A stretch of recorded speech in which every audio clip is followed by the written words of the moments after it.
भरत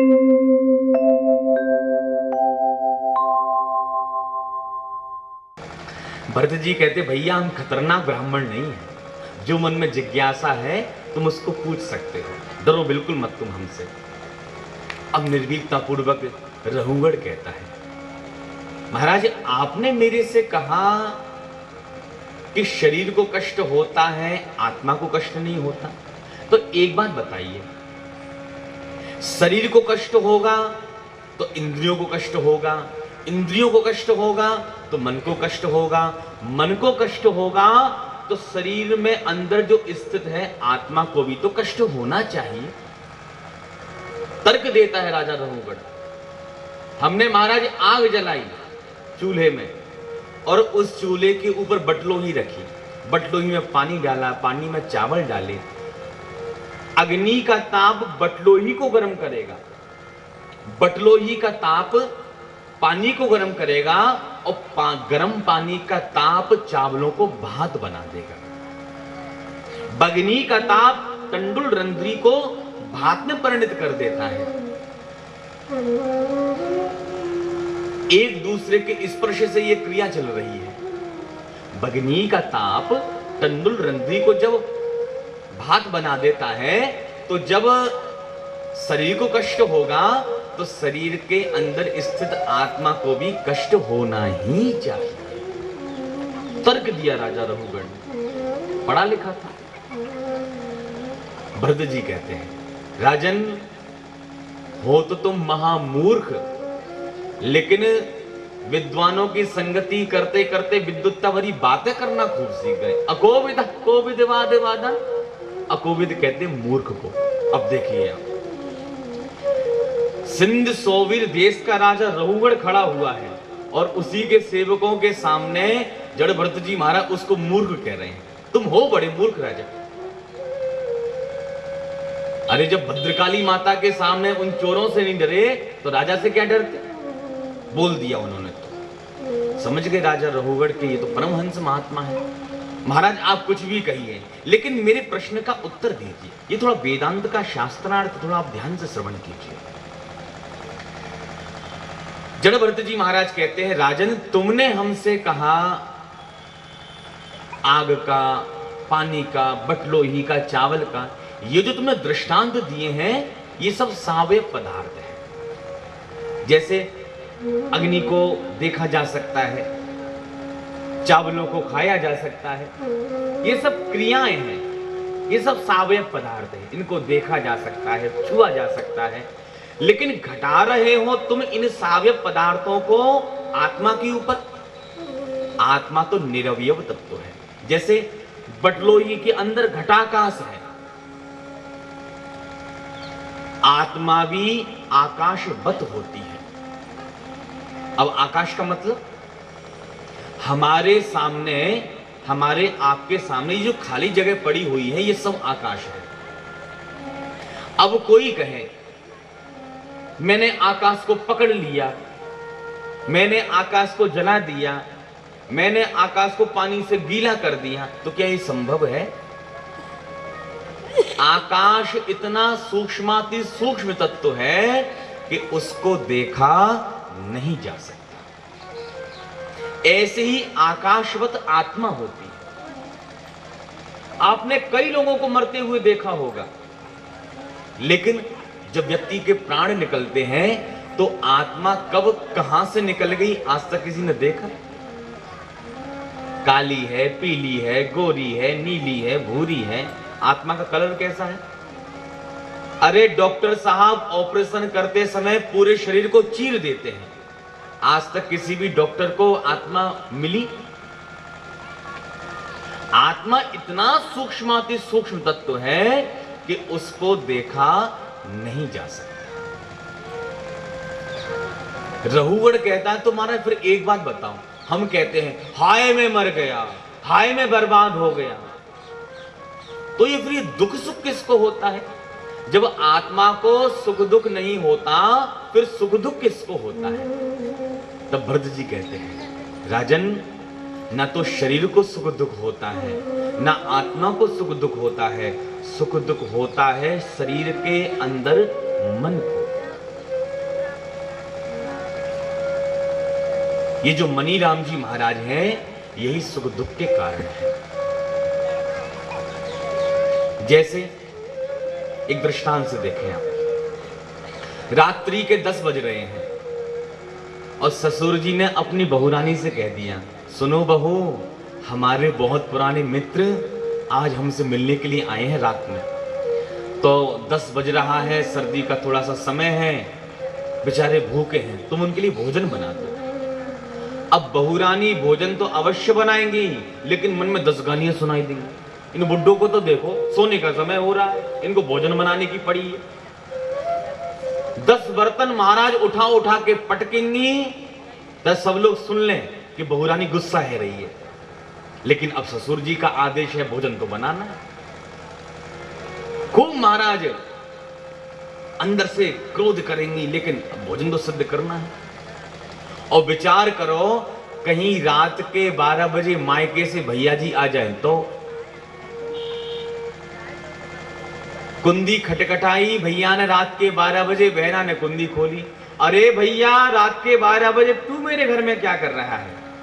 अरे बहना, क्या बताऊं, मैं तो गया था ट्रेन पकड़ने के लिए और ट्रेन तो छूट गई। मैं विचार करने लगा, बहना का घर तो है इलाहाबाद में, चलो वहीं चलते, सुबह फिर दूसरी ट्रेन पकड़ लेंगे। हाँ हाँ भैया, अब तेरा ही घर तो है ये, तू चल अंदर मेरे साथ। भैया से बहन कहने लगी, अब देख तू हाथ पर जल्दी से धो ले, मैं तेरे लिए गर्मा गर्म भोजन बनाती हूँ। भैया कहने लगा, नाना मैं तो घर से आलू के परांठे लेकर के आया हूँ, माँ ने रख दिए थे। अरे ऐसे कैसे रख दिए थे? तू पहली बार मेरे घर आया है, बिना ऐसे नहीं जाने दूंगी तेरे को भोजन खिलाए बगैर। रात के 12 बजे बनना जाने भैया कौन सा करंट आ गया शरीर में, बढ़िया सुंदर सी सब्जी बनाई दी और पूरी छनछनाने लगी महाराज देसी घी में।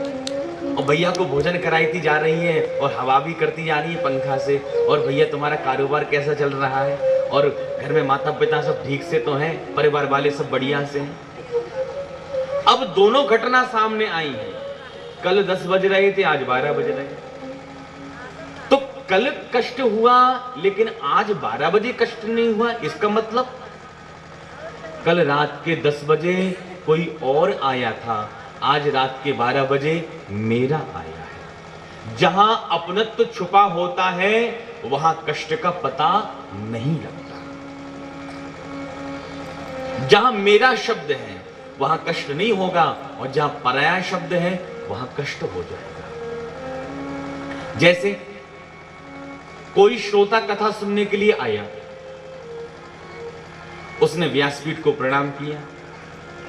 अब वो विचार करने लगा कि कहां बैठूं, जगह तो दिखाई नहीं पड़ रही, आज नंदोत्सव है, भीड़ भी काफी होगी, कहां बैठूं? तो आपके सामने उसको थोड़ी सी जगह दिखाई पड़ गई। उसने विचार किया, हाँ जगह पर्याप्त है, मैं बैठ जाऊंगा आराम से। और वो आपकी ओर बढ़ने लग गया। अच्छा, आपने भी भाप लिया इधर ही आ रहा है, तो आपने भी अपने हाथ पैर फैला लिए, ये इधर नहीं बैठ जाए कैसे भी। लेकिन श्रोता भी बड़ा पक्का था, उसने आपका घुटना हटाया और धम्म दी से जमकर बैठ गए। अब श्रोता तो जम गया, लेकिन विचार कीजिए, अब आपका कथा में मन लगने वाला नहीं। पहले तो भैया चाहे उसको धक्का ही मार दो पीछे से, चलो पीछे, 1 बजे के आकर बैठे हैं और तुम अभी आकर बैठ गए सामने, चलो पीछे। देर से आते हो आगे बैठ जाते, तो शर्म नहीं आती तुमको? आप कई प्रकार का उसको उलाहना दोगे, भुलावरा कहोगे, लेकिन श्रोता ही बड़ा बेशरम था, वो नहीं उठा। समझ लो कथा हमारे हाथ से निकल गई, कथा पल्ले नहीं पड़ने वाली।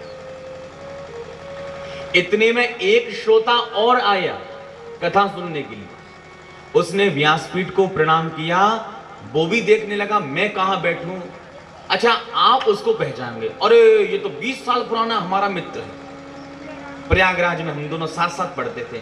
आपने इशारा कर दिया, क्यों भैया आज यहाँ कथा में कैसे पहचान गए मुझे? हम दोनों साथ साथ स्कूल में पढ़ते थे। अच्छा, मित्र की बत्ती से खिल गई और आपने उसको इशारा किया, तू आजा मेरे पास में, यहाँ बैठ जा, हम दोनों बहुत बातें करेंगे, तू इधर आ जा। उसने इशारा किया, भैया आ तो जाऊंगा, बिठाएगा कहां पर? आपने कहा, अरे जगह सब हो जाएगी, तू तेरी पास में तो आ जा। वो श्रोता आपकी ओर बढ़ने लगा और आपने सबको निवेदन करना प्रारंभ कर दिया, भैया जी थोड़ा थोड़ा खिसक लीजिए, परमानेंट थोड़ी ना बैठना है, कुछ देर की बात है, 2-3 घंटे की। 20 साल पुराना मित्र मिला है आज कथा में, संयोग वाली बात है वो। आप सबको निवेदन करने लगे और आपने मित्र का हाथ पकड़ा और धम्मदी से बिठा लिया। आधा वजन आपके घुटने पे और आधा वजन धरती में। क्यों जी, पहले जो श्रोता आया था वो तो अच्छे से बैठ सकता था, लेकिन आपने उसको बिठाया नहीं। क्यों?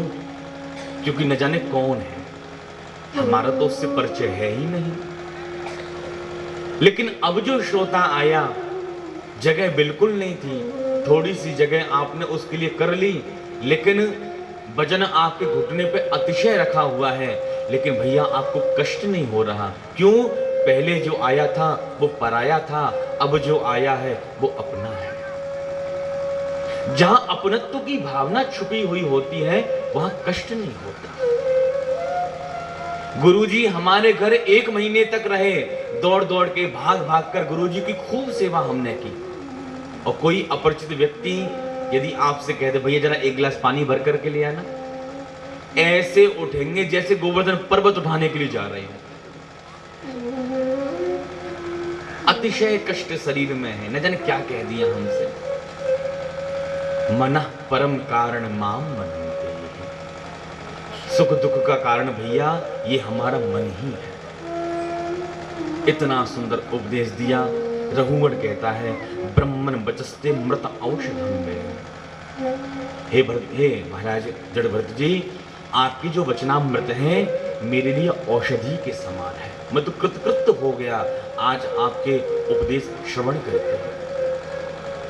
अंत में श्री जड़ भरत जी महाराज ने भवाटवी का वर्णन किया है। संसार एक बीहड़ के समान है, जैसे पुरंजनोपाख्यान है ऐसे ही भवाटवी का वर्णन यहां पर किया। अंत में कहा ब्रह्मन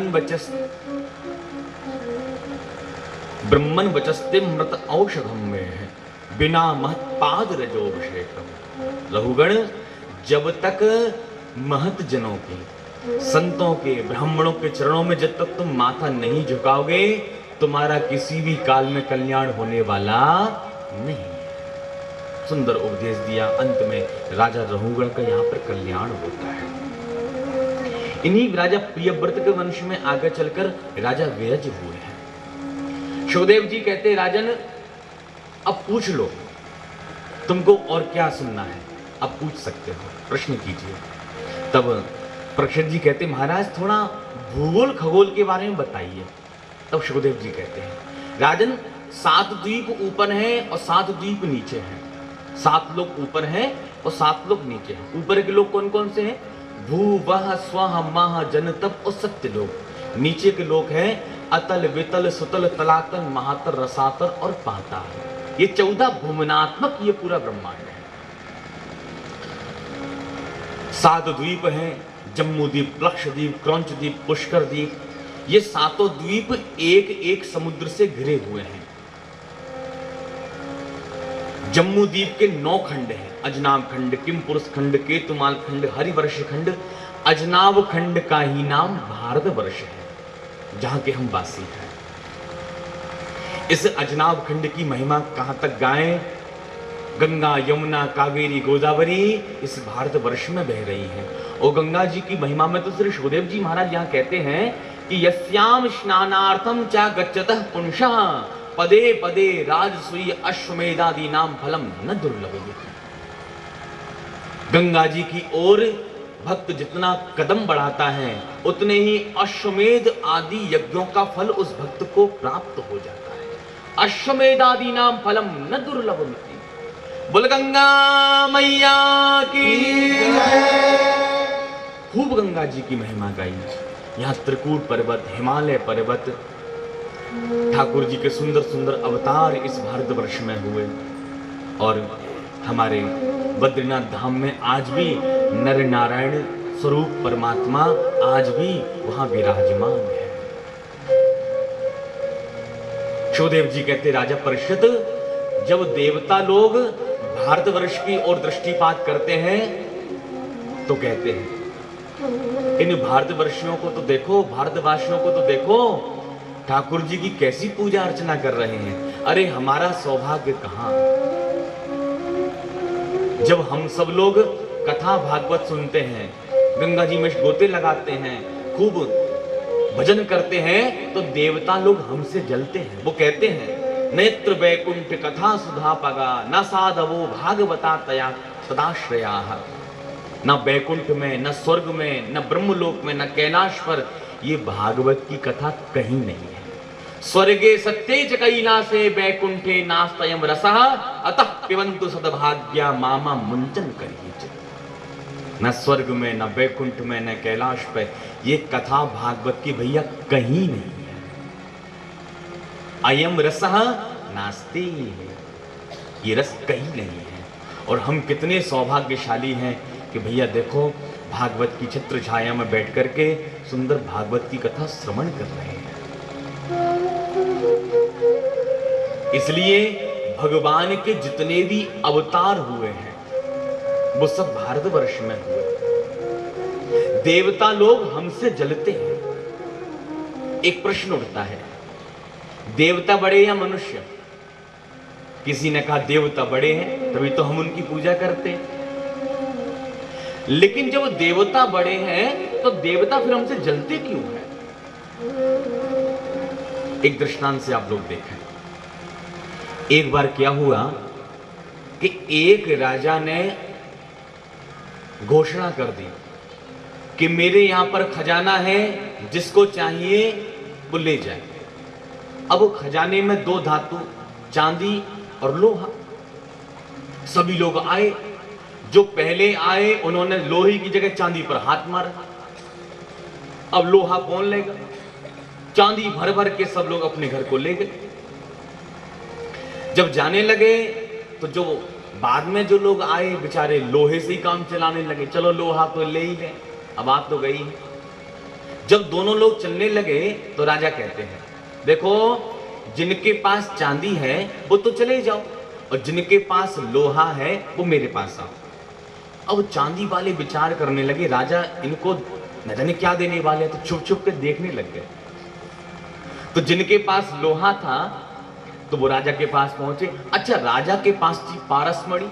उन्होंने पारसमणि निकाली और जो महाराज लोहे से घिसना प्रारंभ की, सबका लोहा सोने में परिणत हो गया। जो सोना बना, अब चांदी वाले माथा पटकने लगे, हे भगवान काश हमने भी लोहा लिया होता तो हमारा भी सोना बन गया होता। ऐसे ही इसी प्रकार मनुष्य शरीर लोहे के समान और देव शरीर चांदी के समान। वैसे देखा जाए तो देव शरीर दुर्लभ है, लेकिन यदि यह लोहा यदि किसी पारस से मिल गया, यह मनुष्य, यह जीव यदि किसी सिद्ध कुशल सदगुरुदेव का संग करता है, तो पारस का जब संग करता है तो भैया यह खोटा सिक्का, यह मनुष्य शरीर पारस का संग करते करते सोना बन जाता है। और देवताओं का भी अतिक्रमण करते हुए ब्रह्मलोक तक की यात्रा वो कर लेता है।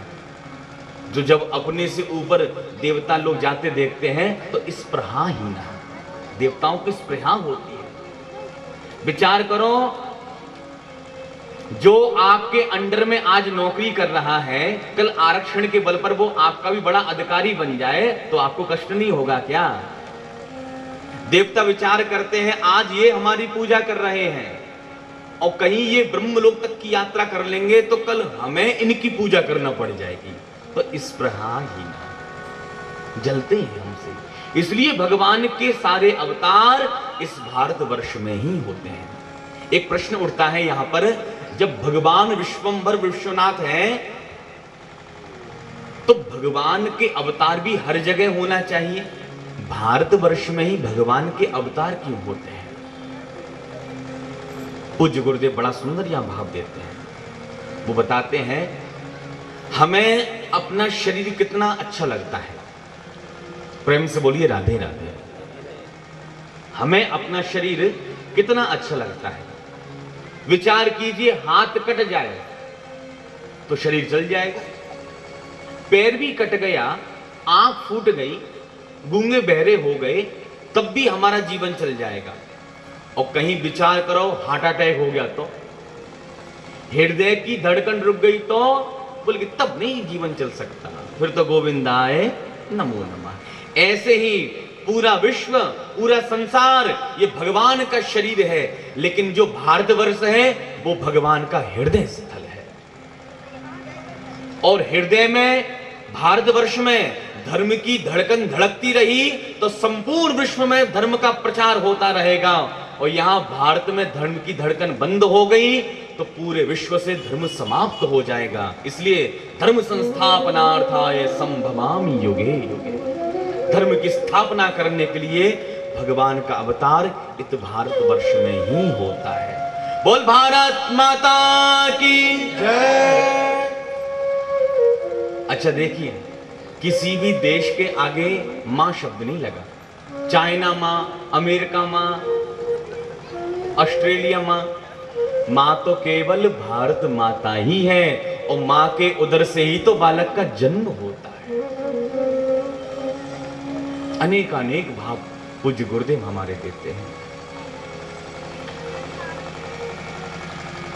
राजा परीक्षित कहते, महाराज एक बात बताइए, पापी लोग पाप भोगने के लिए नरकों में जाते हैं, वो नरक कहां पर है?